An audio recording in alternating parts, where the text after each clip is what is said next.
Section 3.2, logarithmic functions. So we already talked about exponential equations, but what if we have a situation where we are asked to solve for y? Well, there is this definition here to help us. So, definition of a logarithm. If you have logarithm of x to the base b, you also have this exponential equation as well. All right, so this is a logarithmic equation. This is an exponential equation. You can't have one without the other. They are always present, okay? So another way to read this would just be y equals logarithm to base b of x. Anywho, let's go ahead and look at some examples so that we can apply this definition. So number one, 2 to the 6 equals 64. We have to express this in logarithmic form. All right, so looking at this would be 2 would be your b, 6 would be your y, and 64 would be your x. So with that being said, we would have the logarithm of what? Of b, okay, to base b, which is 2, of what? Of x. Remember, 64 is your x, and that's going to be equal to y, which is 6. Okay, so this exponential equation has been transformed, into a logarithmic one. All right, so just looking at this first example, what really is a logarithm? It's a secret.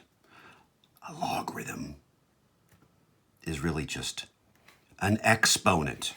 That's what a logarithm is, okay?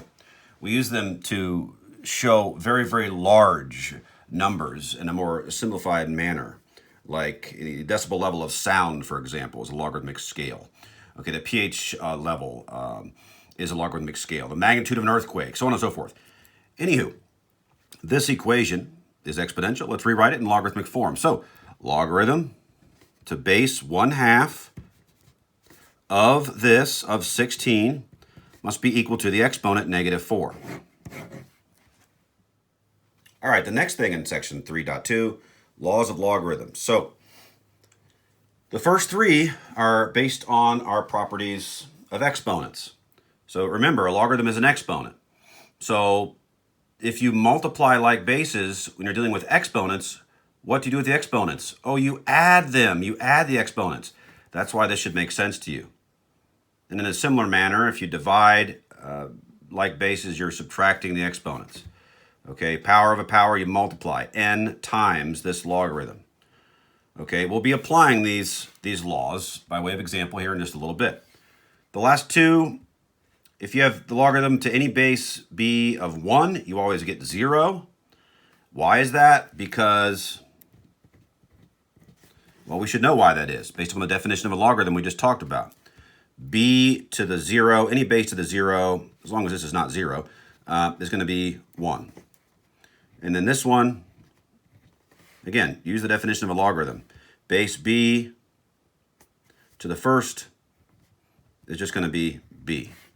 You should understand that these are very generic. This is representative of the logarithm to any base b, but you could also apply these to the exponential base, the natural exponential base e as well. So for example, in number 1, you could have the natural logarithm of mn. Okay, that's the same thing as the natural logarithm of m plus the natural logarithm of n. All right, and everything else is the same as well in terms of the natural logarithm and the natural exponential base. Let's go ahead and look at this too, just in case it comes up. So what if we had the natural logarithm of x, and I'm going to let that be equal to k. So this is just another way to express a logarithm, but it's specifically in terms of base e. All right, so this is exactly the same as a logarithm to base e of something. But if you notate it as ln, this is an L, this is an n, then the understood base is e. You do not have to write it down. So if you get this one, the definition is still applicable, but you have to understand because it's natural, the base is e. So it's going to be base e to the power of k will be equal to x. So this is another way to look at the definition of a logarithm in terms of a natural logarithm. And then there's another special type. What if the base is 10? Well, if the base is 10, then that's called the common logarithm. And you do not need to write the base 10 in this base location, because it's implied. It's implied to be a 10, just like in the natural logarithm, it's implied that the base is e. Okay? So this is called a common logarithm, understood to be base 10, which means the rewrite would be 10 to the y equaling x. So you should also be familiar with these two other ways of looking at the definition of a logarithm, specifically to the natural logarithm and the common logarithm.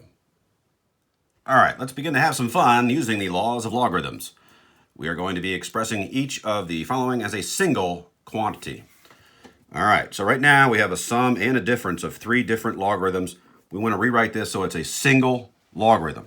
All right, so let's do this. We would get what? First move is to always look at the numbers in front of any logarithm and apply that third property. Okay, this one right here. All right, number 3. Okay, if there's a number in front of a logarithm, then you can rewrite that as the entire logarithm to the power of whatever this is. Okay, so my first move then is going to be to rewrite this as the natural logarithm of 2 plus the natural logarithm of the quantity x plus 1 to the power of 1/2. This 1/2 moved from being in front of the logarithm into the exponential position of the entire thing. And then minus what? Well, the natural logarithm of the quantity 1 plus radical x to the what? To the second power. So that's going to be your first move. Okay, the second move is to look at these two, the first 2 laws of logarithms. So if we're adding, we're multiplying what we're taking the logarithms of.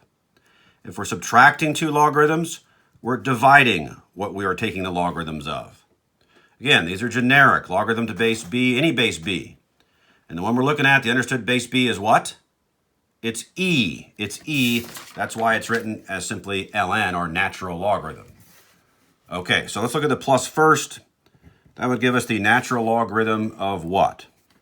Of 2 times the quantity of what? X plus 1 to the 1/2.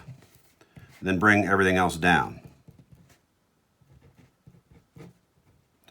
Okay, final step. I just did what? I just drew in a division bar there. Why? Because we're subtracting 2 logarithms. So on top, you get the natural logarithm of the quantity 2 times this exponential quantity, x plus 1 to the 1/2, all over what? The quantity of 1 plus radical x squared.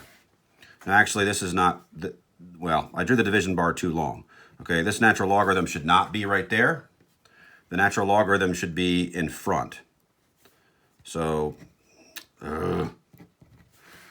here, I'm going to redo this part for you guys. I'm sorry. When you subtract 2 logarithms, you're going to end up getting a single natural logarithm, in this case, because it's natural. So it's going to be the natural logarithm of what? Now I draw on the division bar. And now you just bring all this stuff down. So really, you don't need the brackets here anymore, because you're understood to be there because you're dividing. So 2 times the quantity of x plus 1 to the 1/2, all over this. Now you need parentheses here, because it's the quantity being raised to the second power. Am I speaking fast enough for you? So this is the correct single quantity representation of this initial expanded expression. Okay? All right. Number 2 hopefully will not be as bad, and I will not make this silly mistake. All right, so number 2, same idea. Anything in front will first go into the exponent position of whatever we're taking the logarithm of. So first step would be what? It'd be common logarithm. because there's no base there. So because there's no base written in, it's understood to be base 10. So common logarithm, x cubed minus common logarithm of y minus common logarithm of z to the 5th. Okay, so now, we got a couple of subtractions here. So we have to go from left to right, order of operations. Remember, subtraction indicates division when we're dealing with logarithms. So let's just do this one step at a time. Logarithm of what? Common logarithm, excuse me, of x cubed over y minus common logarithm of z to the 5th. So this is representative of that, okay? And now, we're subtracting again, so that's another division.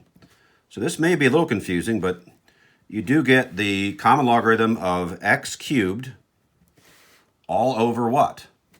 All over, you're dividing this, y times z to the 5th. And that would be the correct single quantity version of the expression in number 2. I mean, if you think about it, let's just look at another example here. If this doesn't make, if the z to the 5th didn't make sense down there, well, what if you had something like this? What if you had 4/3 divided by 5? Okay. What if you had 4/3? Just forget about this for a second. 4/3 divided by 5. What would that look like? Wouldn't this look like 4 over 3 times 5? Because the definition of division says what? Definition of division says you take the first term and you change this division to multiplication, and then you invert that. So keep, change, flip. So you do get this, which is what just happened right here. All right, in example number 2. Okay, hopefully this is making sense. If not, again, you got to reach out to me, ask me some questions. I like questions. All righty, let's keep moving on.